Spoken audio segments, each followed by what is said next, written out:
Morning. Happy homecoming week as we get things started. An opportunity this week to start the battle for the Michigan MAC Championship. Thoughts heading into this week with the CMU? Talked to the team last night. This is part one of a two-part series for the Michigan MAC. It's a really big deal.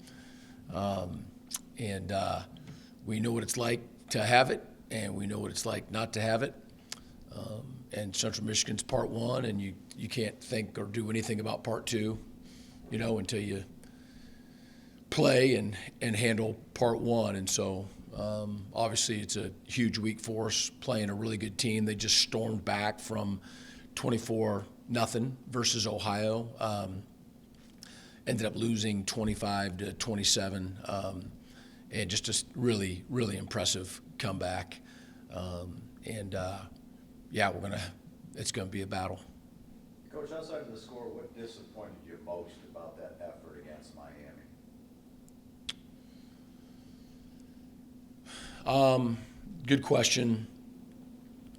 There's the tangibles and then the intangibles. And I really was disappointed with the consistent intensity, in which we did not play.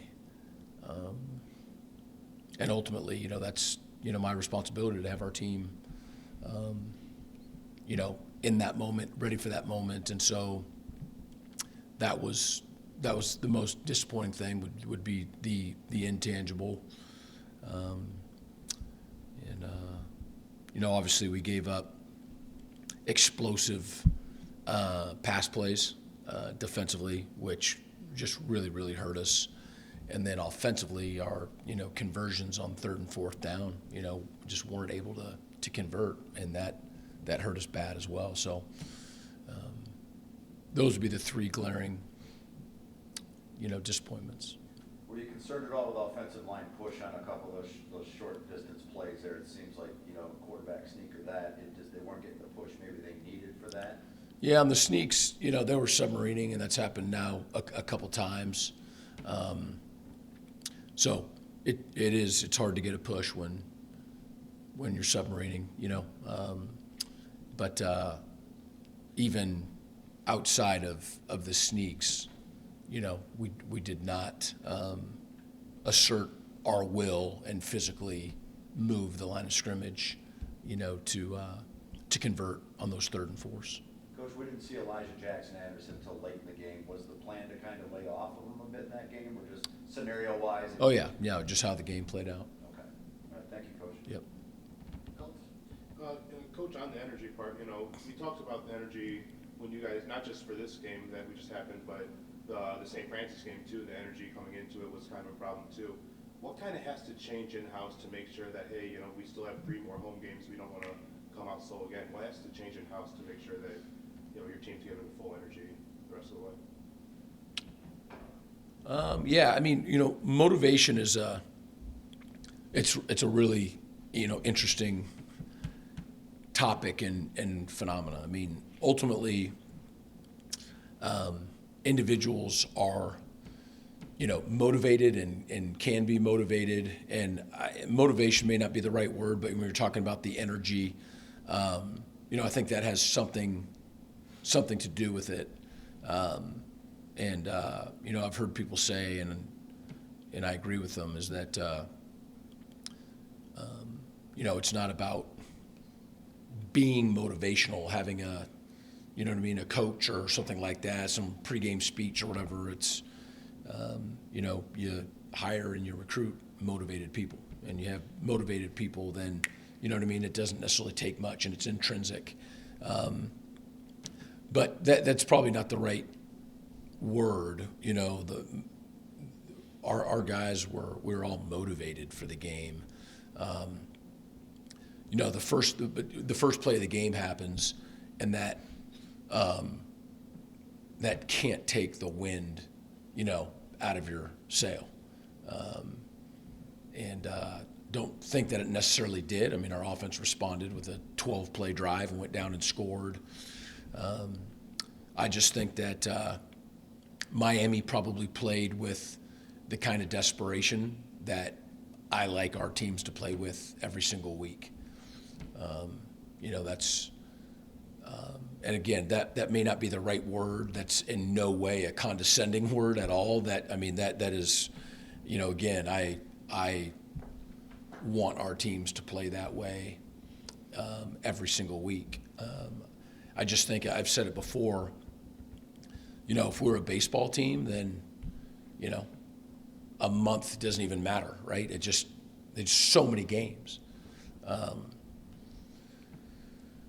In a guaranteed 12, they all matter. But it's not 2 or 3, it's still 12, and you got 18 to 24-year-olds, and you know what I mean? And so it's hard, for it to have that quality every single week, but that's definitely what you aspire to.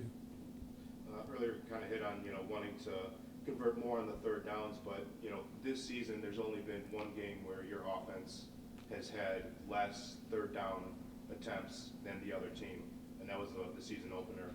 What's there to be said about your team trying to win on first down, win on second down, and stay out of the third down situations, not entirely, but just at a lower frequency? Yeah, no, that's the ideal.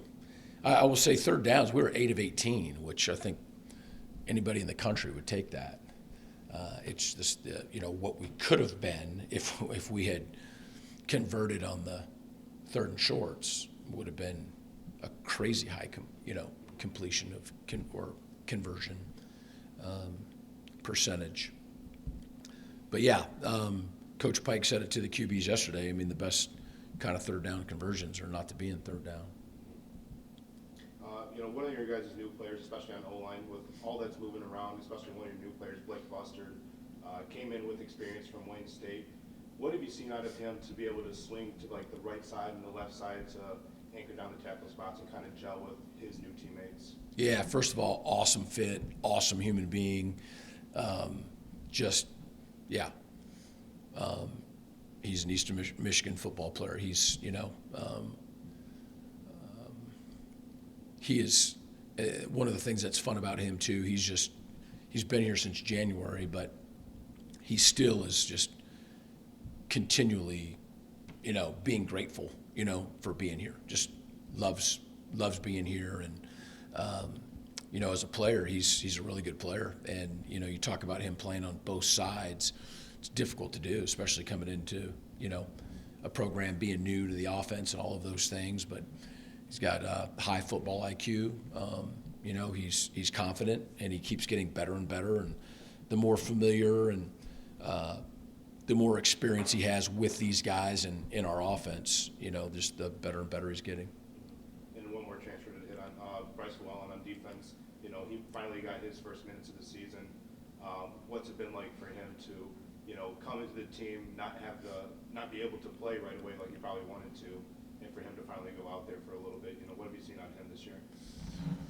Well, yeah, he's just been not playing due to injuries, and so finally he's healthy to play. So everybody was excited for him. He was excited about getting to play, but he also had some first game mistakes in the acclimatization process. So he's a great fit for our program. We love him. He's an awesome guy on and off the field. And, again, he's going to be a guy who's going to get better and better and better as well because he's missed a lot. Snyder had a strong game, showing with over 200 passing yards and a rushing touchdown. What are your thoughts on his continued leadership and ability to move the offense? My thoughts are all positive. I'm glad he's on our team. He's a great leader. Again, he's not been rattled.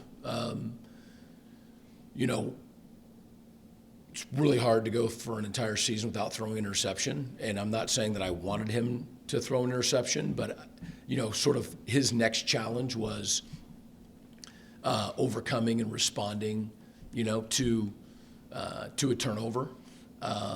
And passed the test with flying colors. He was unflappable, was a great leader. Again, just saw the defense, really clearly, and just has, I don't know, he has command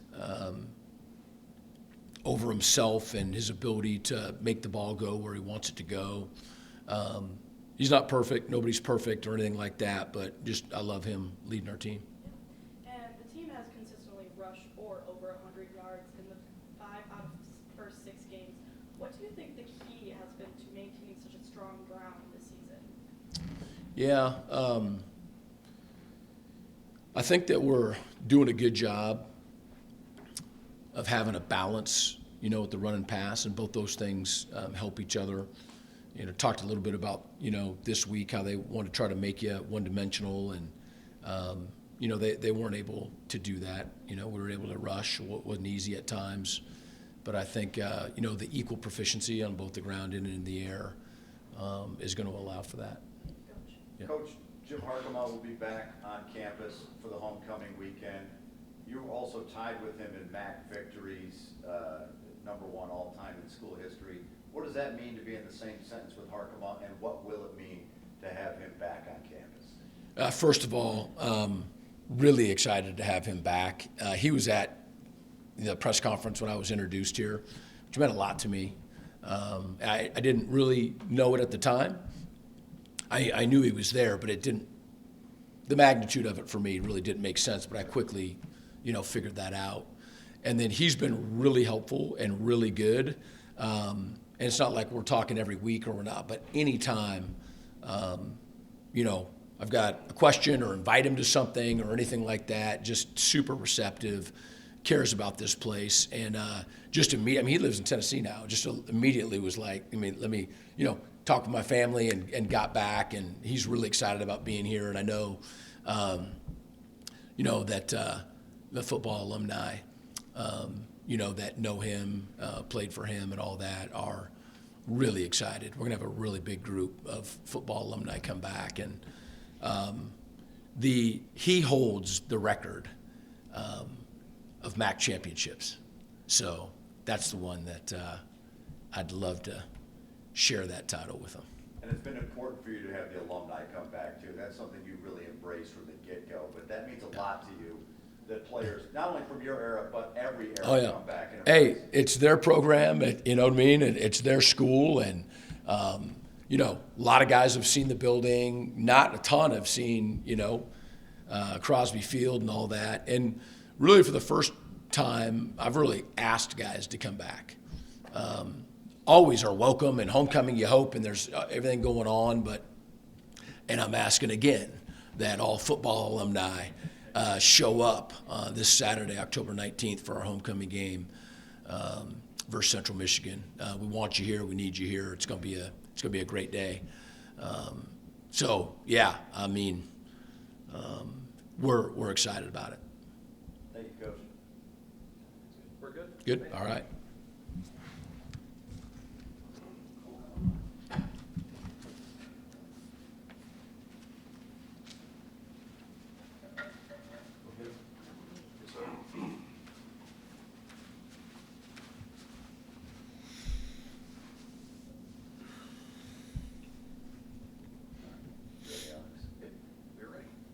Coach talked about consistent intensity throughout that game, that it really wasn't there. From your vantage point offensively, what were some of the issues you felt the offense was having in that game?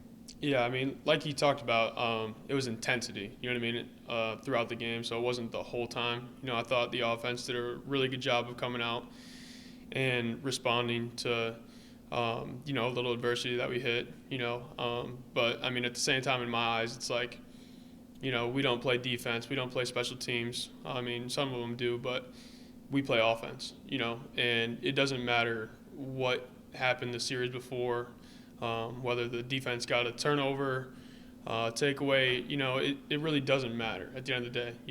Every time we step on that field as an offense, we're trying to score, So there is the human part of it that comes into it is, and the momentum is a real thing. At the end of the day, so you do have to battle that, but I was really proud of how the offense came out and responded to that. And then also there's another point in the game when we got the ball with 35 seconds left, I believe, at the end of the at the end of the first half, and we're able to go down there and give our team an opportunity to kick a field goal. So those were two really crucial points in the game where I thought the offense responded really well. Now we just have to do it for 60 minutes. So that's going to be the challenge for us going forward. And but I was proud of the offense and how we did in certain points of the game. You've done a tremendous job of protecting the football. You threw your first interception, though, since Halloween of last year. What happened on that play? Yeah, I mean, we were backed up in, I think it was like 2nd and 18, and, Coach trusted to put the ball in my hands and trusted that I would make a good decision. And at the end of the day, you just have to be an adult and take care of the football, and it can never happen. I don't care if I haven't turned it over this year or not. It just can't happen, and ultimately gave him 7 points, put the defense in a terrible situation. So, you never want to throw a pick, but that's just not a good time to throw one. So, but, we're going to learn from it. I'm going to be better, and just can't happen at the end of the day. Well, you do a great job of spreading the ball around, but as more and more tape is out on man-man, is it getting harder and harder to get him the football as he draws more attention? I don't think so. I mean, you watch the tape, and they try to double him, and he's still open, So they can put 2 on him. It doesn't really matter. But, I mean, like you said, we like to spread the ball around too. So that helps us a ton. So if you see man-man with 2 guys over top of him, you got a bunch of other guys that you can go to, like Terry, you name it, Marcus, JB. I mean, literally, there's a bunch of different guys that can get the football. Max Reese, the running backs get it. You know what I mean? So there's a bunch of different guys and a bunch of different guys that have stepped up this year and that I feel comfortable with and have a great relationship with and know where they're going to be. So, we do a great job of spreading it so we don't have to be one-dimensional. You've been in this conference for a while, but do you sense that playing Central Michigan, wearing the green and white, has a little different feel this week? Yeah, definitely. I mean, we sat here in a team meeting yesterday and talked about the Michigan MAC and how much that means to us, how much that means to this program. And just wearing this blocky, knowing what is behind this game, it being a homecoming game, it being a Michigan MAC game. I'm super excited to play in this game. And, this is kind of what you wish for, what you want to play in. You don't want to play a team that you're going to go out there and beat. We know it's going to be a tough game. We know they're a really good football team, and that's the type of game we want to play in. Thank you, Cole. Cole, earlier we were talking about third downs and just, wanting to convert on them, but also, wanting to win on first and second down to stay away from them in the first place. What kind of responsibility do you wear the rest of the way to for the offense to improve in that regard? Yeah, I mean, like Coach said, we were 8 for 18 on third downs, and then if you throw in those third and shorts that we got stopped on, if we get those, I mean, that's a heck of a day on third down. So we're looking at the bright side of it. We know that we have the potential to do it, and that's kind of what discourages me the most about it, is that I know that we had the potential to do it, and we didn't get it done. So going into this week, it's going to be a big point of emphasis, and at the end of the day, it just comes down to a mindset. You need 1 yard, you need 2 yards. You got to flip a switch and just make a decision. It's not any special play we're going to draw up. It's really a mindset at the end of the day. So I got to do a better job of motivating the guys, and we got 1 yard. Let's go get it. You know what I mean? And we're going to be working on it all week. So we will be better. For you, having come from Buffalo, played quarterback there, and now you're here, there weren't too many trophy rivalry games over at Buffalo. Not talking smack, but there just weren't that many. Now you have one where you're entering the first of a 2-parter, right, for you. How much does that add any more excitement for you, or is this just new week, same opportunity?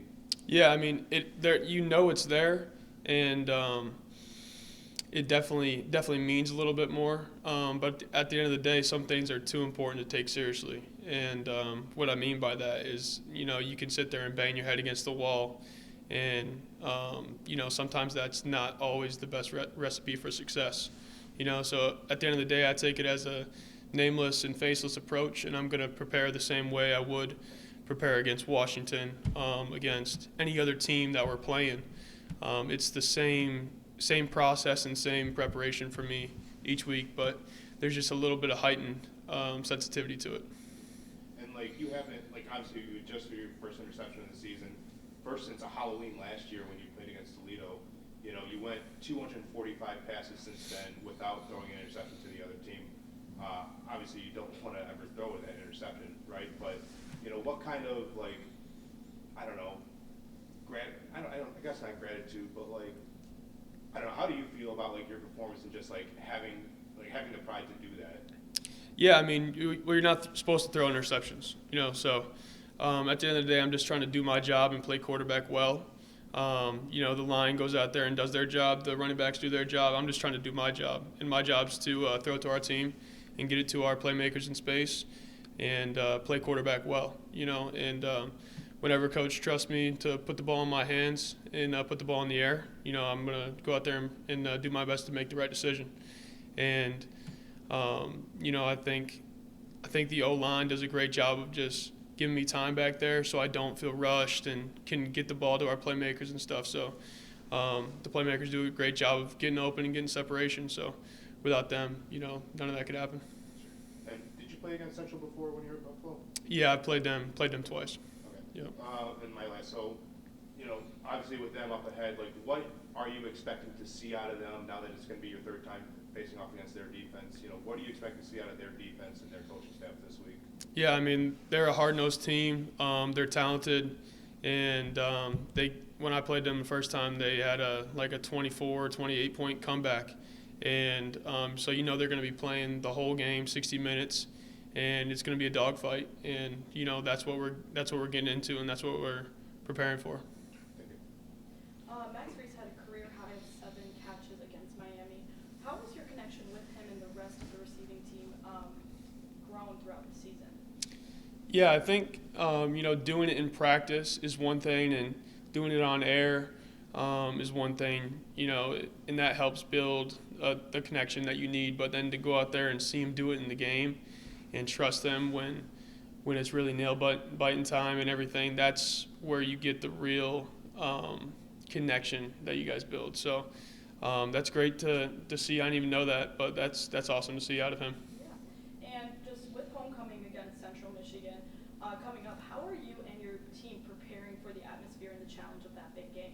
Yeah, we're happy it's a home game. The crowd's going to be on our side, so we're super happy about that. And, you know, we lost the game against Miami. You know what I mean? You're not going to win every game.